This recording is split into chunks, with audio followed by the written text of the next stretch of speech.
Welcome to the deep dive.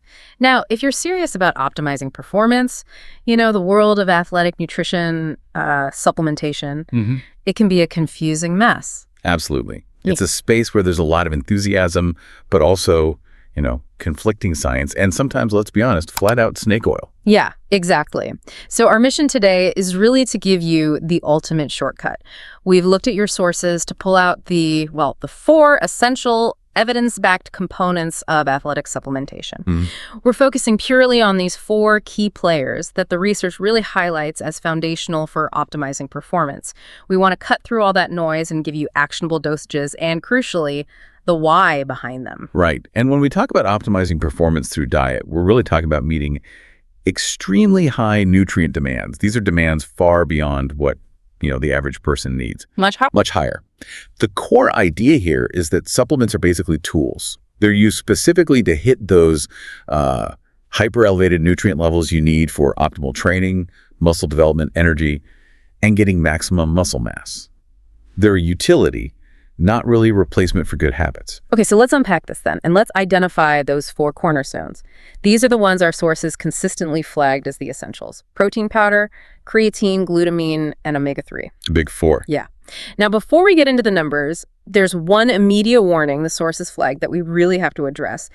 These tools, they're compensatory, they support your diet, they don't replace it. That's such a critical point. That concept, compensatory versus primary, it's really the foundation of smart supplementation. I mean, we all instinctively know food is the main event, right? Food's the priority. Food is the naturally occurring or prepared stuff we eat primarily to maintain life, growth, and energy through beneficial nutrients. It's the actual building block. So if food's the foundation, the building block, where do supplements fit into that picture?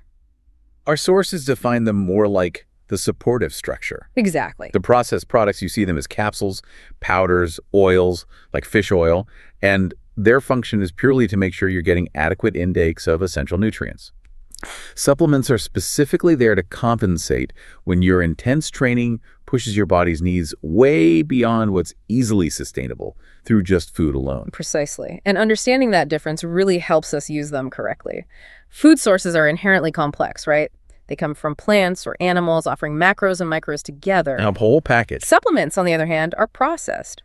They can contain individual isolated nutrients, sometimes purely chemical components designed for, rapid absorption in specific high-volume doses. If you confuse the two, you run the risk of relying on the support structure before the foundation's even properly laid. That makes sense. And this raises an important question. Why do athletes even need this distinction? Well, because high-intensity training fundamentally changes what deficiency means. What's perfectly adequate for a sedentary person is actually a massive shortfall for someone lifting heavy or training for hours every day. Right, the demands are just totally different. Totally different, and supplements address that specific deficit efficiently. Okay, so this brings us to the part that really shifts your strategy. Getting the dosage right. This seems to be where a lot of mistakes happen. Absolutely. It's often not what people take, but how much, or sometimes how little. Right. So let's dive into the actionable data and call it your athlete's essentials cheat sheet. Where do we start? We absolutely have to start with protein. It's the king of recovery and muscle synthesis. For anyone engaged in serious athletic training, the common, though maybe a bit conservative, rule of thumb ratio cited in the sources is 2.2 grams per kilogram of body weight per day. Okay, 2.2 grams per kilo. Let's make that practical for people listening. If you weigh, say, 80 kilograms, that's about 176 pounds. That baseline requirement means you need to be consuming around 180 grams of protein every single day. Yeah, and that's a significant amount of food to actually eat consistently. It really is. And here's where the nuance comes in. That 2.2 GKG ratio is really just a starting point. If you're in a heavy cutting phase maybe, or doing extremely high volume, intense training where your body is just under constant stress. Like competitive athletes often are. Exactly. Our sources indicate that some studies actually advise a much higher ratio in those cases.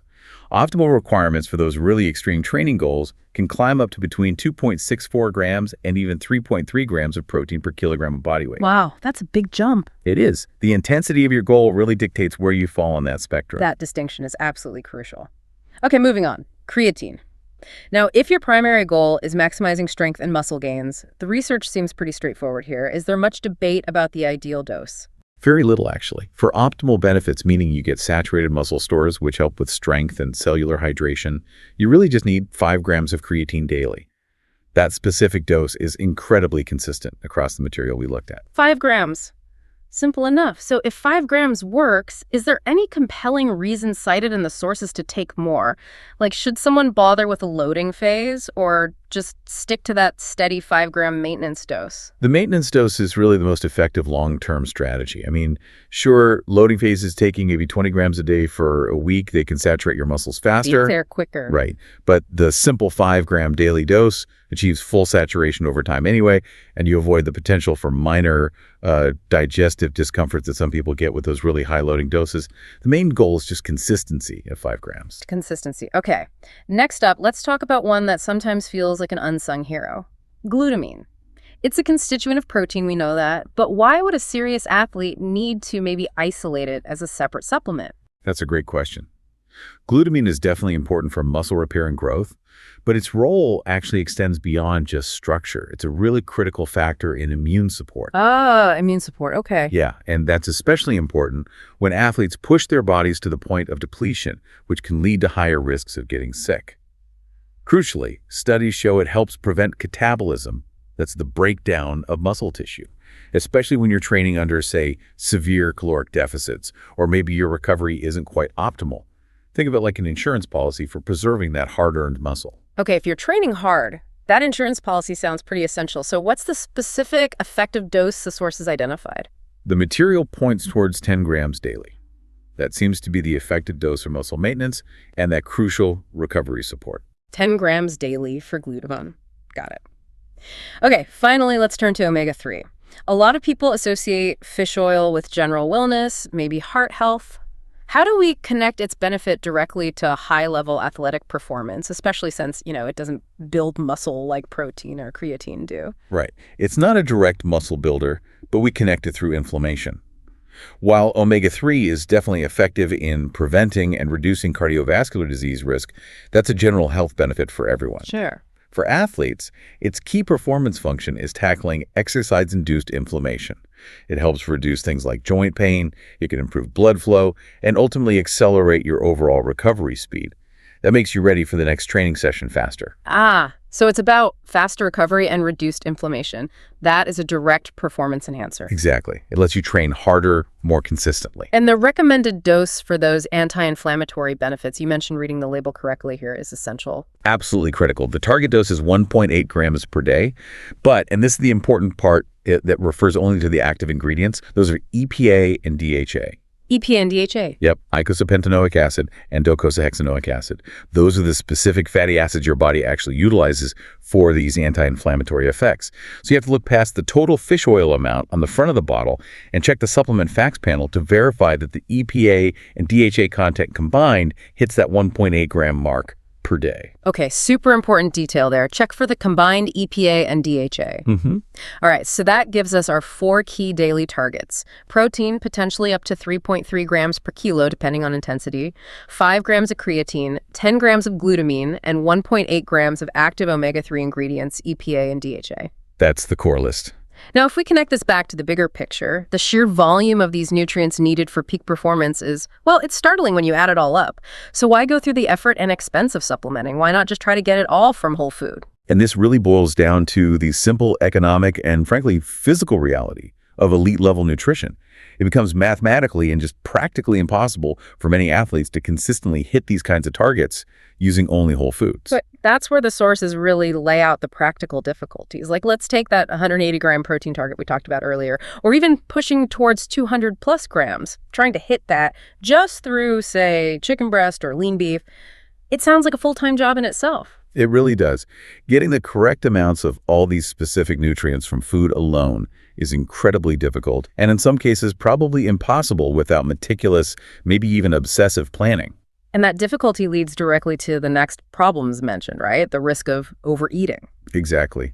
To achieve those really high protein and nutrient goals purely through food, you often end up having to overeat in general, which can easily lead to an unwanted caloric surplus if you're not careful. Meaning unwanted weight gain. Potentially, yeah. Furthermore, overconsuming certain high-volume foods just to hit one specific nutrient target, like protein, can actually have some harmful side effects. Think excessive intake of saturated fats or maybe other undesirable compounds that come along with those food sources. Yeah, you might hit your protein but overshoot something else. Yeah. And then there's the wallet factor. Oh, definitely. Consuming the consistently required high amounts of protein and other specific nutrients through food alone, especially if you're focusing on lean, high-quality sources, it can become extremely expensive very quickly. Much more than powders or pills often. This really makes the definitive argument for supplementation in many cases. Supplements are often significantly cheaper, gram for gram, and far more convenient than trying to engineer this massive whole food diet that consistently hits those high athletic targets. They offer a simple, cost-effective, and very specific way to assure you're getting adequate intake. It lets you fine-tune your nutrition without that physical burden or cost of just constant eating. So, pulling it all together, what does this mean for you, the listener, maybe standing confused in the nutrition aisle? The final, balanced advice from our sources seems pretty clear. It does. Basically, if you are training intensely and you find you're unable, despite your best practical efforts, to get all the essential nutrients you need just through your food intake, then yes, these 4 foundational supplements are probably worth considering. Worth it as optimization tools. Yeah. But, like you said earlier, not magic pills. The foundation is still diet, sleep, training. Exactly. They support the hard work. They don't replace it.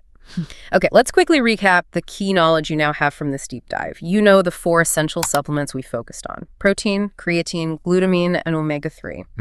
You've got the key dosages, like simple 5 grams for creatine, 10 grams for glutamine, and that specific 1.8 grams of active EPHA for omega-3. Right. And crucially, you understand the fundamental difference. Food is primary, the foundation. And supplements are the compensatory tools Yeah. used strategically for high-performance needs. Right. So maybe a final provocative thought for you to explore based on all this data. Yeah. You now have the tools to go beyond just the basic advice you might hear. Really consider your individual goal. Okay. If you're aiming for, say, extreme muscle preservation during a cut, or you're involved in really high-volume, intense training, ask yourself, does my current body weight and my specific training level actually necessitate moving past that standard protein ratio, the 2.2 grams per kilogram? Right. Should I be aiming higher? Exactly. Is it maybe time for you to explore those higher, more aggressive ratios, that 2.64 G to 3.3 G per kilo range, to truly optimize your results based on your unique athletic demands? That's where nutrition becomes highly customized. That's a great point for listeners to think about for their own situation. Apply this knowledge, check those labels carefully, especially for the omega-3s, Definitely check the labels. and optimize your path to success. We'll see you next time for the next deep dive.